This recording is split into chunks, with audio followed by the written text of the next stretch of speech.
Holger, oh my God! Holger! Oh my God!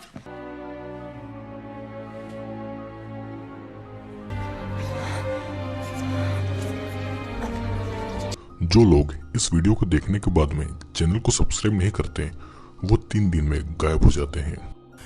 Movie की कहानी शुरू होती है सेंट एंजी ऑर्फनेज को दिखाते हुए। रात के समय सभी बच्चे सो रहे थे, पर उनमें से एक बच्चा अपने बेड से उठकर बाथरूम में जाने लगता है। उसके साथ एक छोटी लड़की भी आती है, क्योंकि उसे अकेले डर लग रहा था। वो बच्चा पानी का टैप ऑन करता है, पर उसमें से पानी नहीं आ रहा था। वो बच्ची उसे डरावने बच्चों के बारे में बताती है जो कि उसी बाथरूम में रहते थे। दोनों बाथरूम से चले जाते हैं और तभी उसी टैप में से पानी अब निकलने लगा था। पानी की आवाज़ सुनकर वो बच्चा अकेले फिर बाथरूम में चला जाता है और वो पानी के सभी टैप को बंद कर देता है। तभी उसे आईने के पीछे किसी के होने का एहसास होता है और बाथटब में चढ़कर वो आईने में ठीक से देखने लगता है।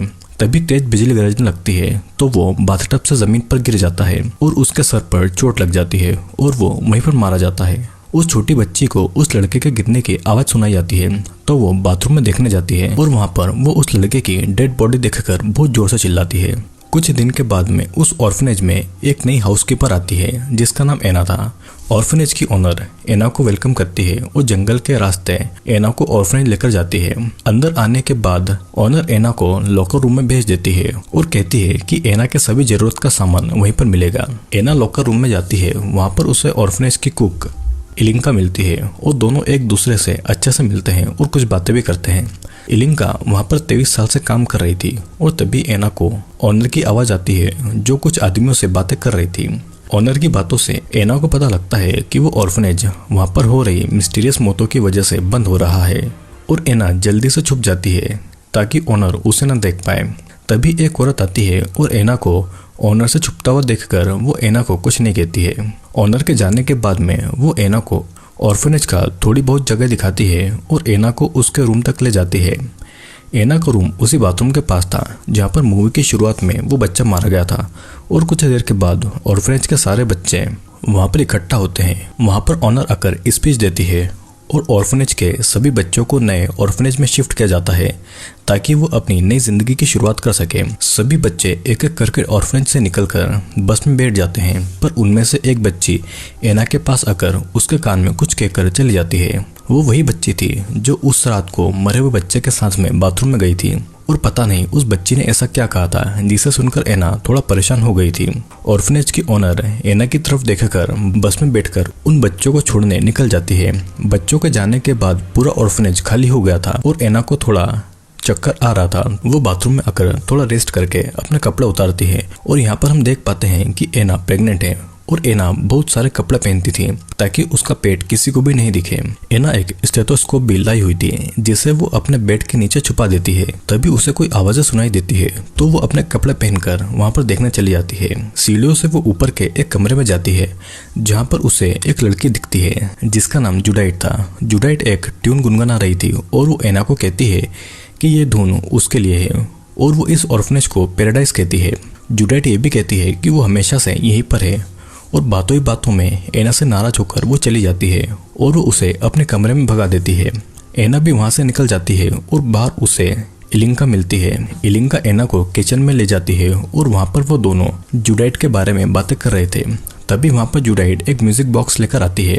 इलिंका जुडाइट को कुछ पिल्स देती है जिससे कि वो चुपचाप खा लेती है और जुडाइट इलिंका को वही म्यूजिक बॉक्स चलाने को कहती है और एना के पास आकर वो झुककर माफी भी मांगती है। म्यूजिक बॉक्स में गाना बज रहा था। एना और इलिंका मेहनत करके काम कर रहे थे और दूसरी तरफ जुडाइट बस अकेले एंजॉय कर रही थी।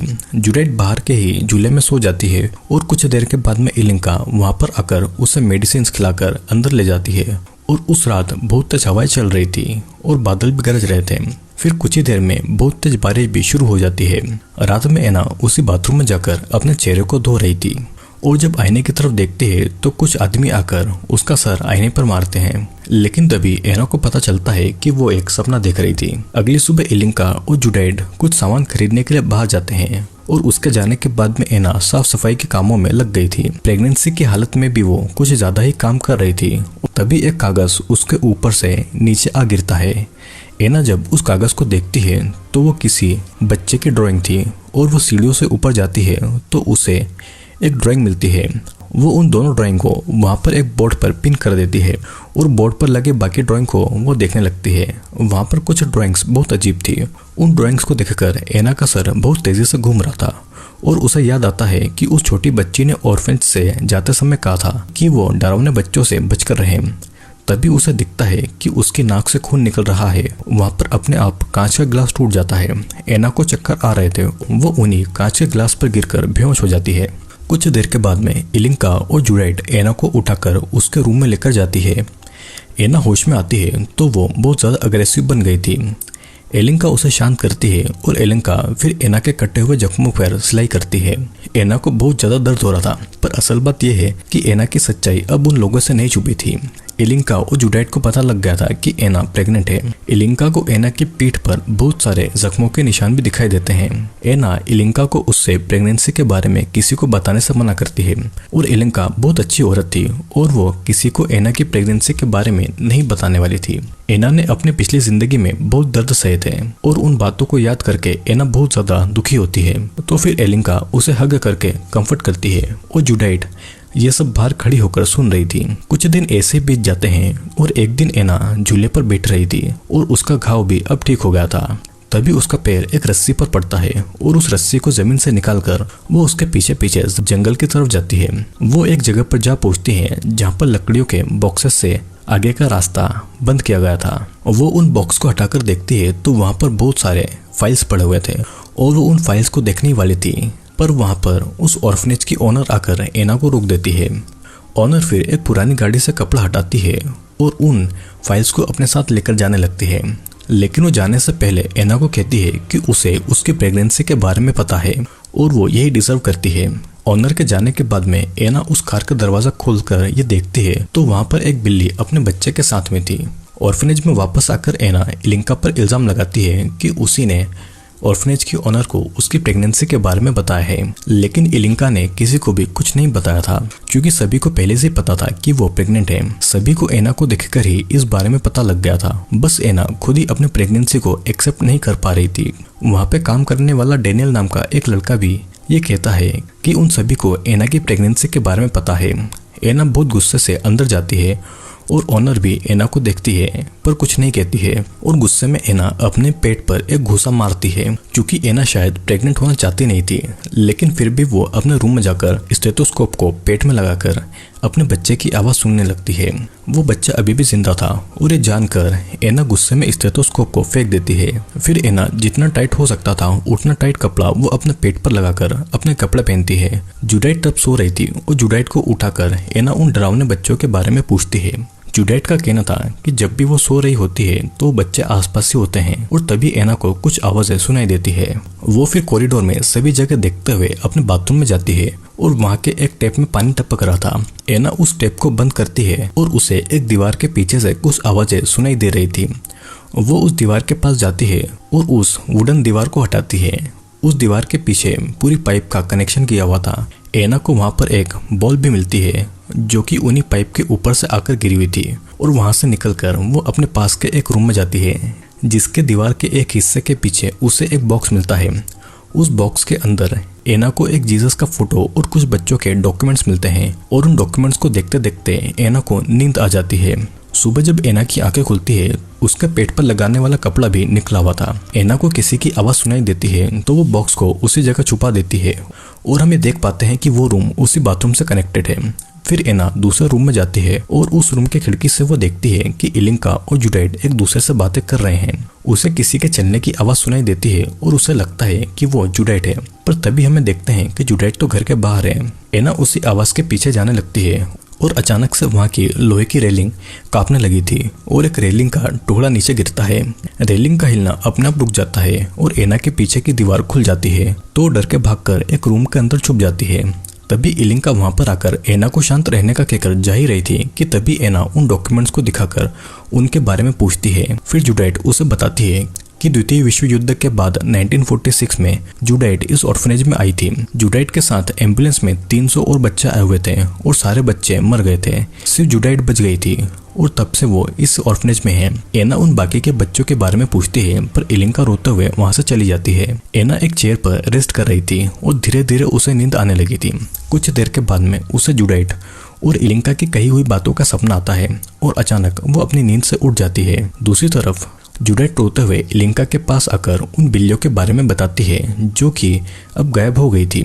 जुडाइट बहुत ज्यादा रोती है और इलिंका उसे शांत करने की कोशिश करती है। एना जब वहां पर आती है तो जुडाइट उससे भी गले लगाकर रोने लगती है। फिर दोनों जंगल में जाकर बिल्लियों को ढूंढने लगते हैं। तभी एना और जुडाइट देखते हैं कि इलिंका पूल से बिल्लियों को निकाल रही है और किसी ने बिल्लियों को बांधकर उन बिल्लियों को पानी में डुबाकर मार दिया था। एना को लगा बिल्लियों को इलिंका नहीं मारा है और जुडाइट भी इलिंका पर इल्जाम लगाती है कि उसी ने उन बिल्लियों को मारा होगा। उसे बिल्कुल भी पसंद नहीं था कि जुडाइट बिल्लियों को पाले। इलिंका कहती है कि उसने उन बिल्लियों को नहीं मारा है, पर जुडाइट और एना उस पर विश्वास नहीं करते हैं। एना और जुडाइट जंगल में जाकर उन बिल्लियों को दफना देते हैं और इसी मौके का फायदा उठाकर एना जुडाइट की अच्छी दोस्त बन जाती है। एना फिर जुडाइट को उन पिल्स को लेने को भी मना करती है जो कि इलिंका और उस ऑर्फनेज की ओनर उसे देती थी।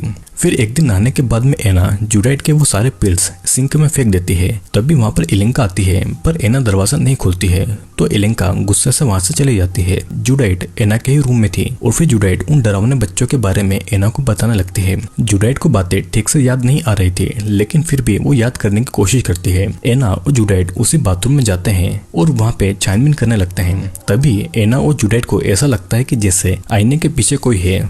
एना आईने के पास जाती है और बाथरूम का दरवाजा भी अपने आप बंद हो गया था। अचानक से एक बच्चे की आत्मा आईने के पीछे से एना को डरा देती है और हड़बड़ी में एना जमीन पर गिर जाती है।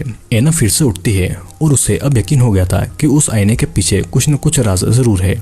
एना उस आईने को तोड़ देती है और आईने के उस तरफ भी एक रूम था और उस रूम के अंदर लाइट फ्लक्चुएट हो रही थी। उस बाथरूम का डोर भी कोई खोलने की कोशिश कर रहा था और एना अपने हाथ में टिश्यू बांधकर बाकी के ग्लास को तोड़कर अंदर जाने लगती है।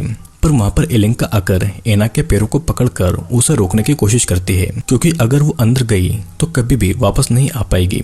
एना को वहां पर बच्चों की आवाज भी सुनाई देती है और एना तभी बेहोश हो जाती है। इलिंका उस पर पानी डालकर उसे शांत करती है और होश में लेकर आती है। इलिंका कहती है कि वो सभी बच्चे मर चुके हैं। उन बच्चों को उसी आईने के पीछे दफनाया गया था और जुडाइट इलिंका के सर पर मारकर उसे बेहोश करती है और उसे कहती है कि इलिंका झूठ बोल रही है। फिर वहां से निकलकर एना और जुडाइट एक एलिवेटर के पास जाती है। जुडाइट उसे वहां पर जाने के लिए मना करती है पर एना जुडाइट की बात न मानकर उस एलिवेटर में बैठ जाती है।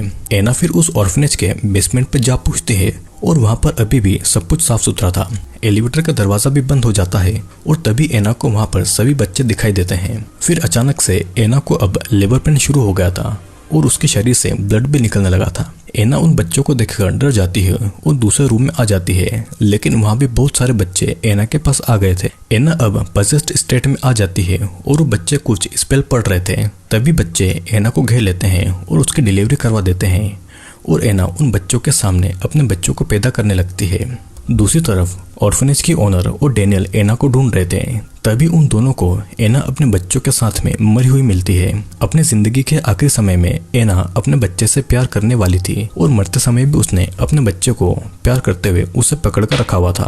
अब कुछ दिन के बाद सभी उस ऑर्फनेज को छोड़कर जाने वाले थे। इलिंका ओनर को बताती है कि एना ने ही उन बिल्लियों को मारा था और इल्जाम उस पर लगा दिया था ताकि वो जुडाइट के पास आ पाए। फिर सभी उस ऑर्फनेज को छोड़कर जाने लगते हैं पर जुडाइट एक बार अंदर जाकर उन पिल्स को फेंकती है और वो बोर्ड से एक ड्राइंग अपने पास रख लेती है। जुडाइट को एना के रूम में एना और बाकी के बच्चों की आत्मा दिखाई देती है। एना की आत्मा ने अपने बच्चे को अपनी गोद में लिए हुए था और उन बच्चों की तरह एना भी वहीं पर कैद हुई आत्मा बन गई थी। तभी वहां पर ओनर आकर जुडाइट को वहां से लेकर चली जाती है और हमेशा के लिए वो उस ऑर्फनेज को छोड़ देते हैं और ये मूवी यहीं पर एंड हो जाती है। दोस्तों इस मूवी में ये बताया गया है कि एना नाम की एक लड़की थी जो कि एक ऑर्फनेज में काम करने आई हुई थी। एना एक प्रेग्नेंट लेडी थी लेकिन वो सभी से छुपा कर रखती है क्योंकि उसका बच्चा एक नाजायज बच्चा था। फिर एना को धीरे धीरे ये पता लगता है कि ऑर्फनेज में कुछ न कुछ गड़बड़ जरूर है क्योंकि उस ऑर्फनेज में द्वितीय विश्व युद्ध के समय 300 बच्चे मरे हुए लेकर आए थे और उन बच्चों की आत्मा यहीं पर कैद थी और वो यहाँ पर धीरे धीरे और भी लोगों को मारते हैं। उन बच्चों ने एना और उसके पैदा हुए बच्चे को भी मार दिया और एना भी अब जिंदगी भर के लिए उसी ऑर्फनेज में कैद हो जाती है। दोस्तों मुझे आशा है कि आपको वीडियो जरूर पसंद आया होगा। वीडियो पसंद आया हो तो लाइक, शेयर और कमेंट जरूर करना। और अगर आपने चैनल को अभी भी सब्सक्राइब नहीं किया है तो जरूर कर लें, क्योंकि बहुत सारे इंटरेस्टिंग वीडियोस जल्दी मैं आपके लिए लेकर आने वाला हूँ।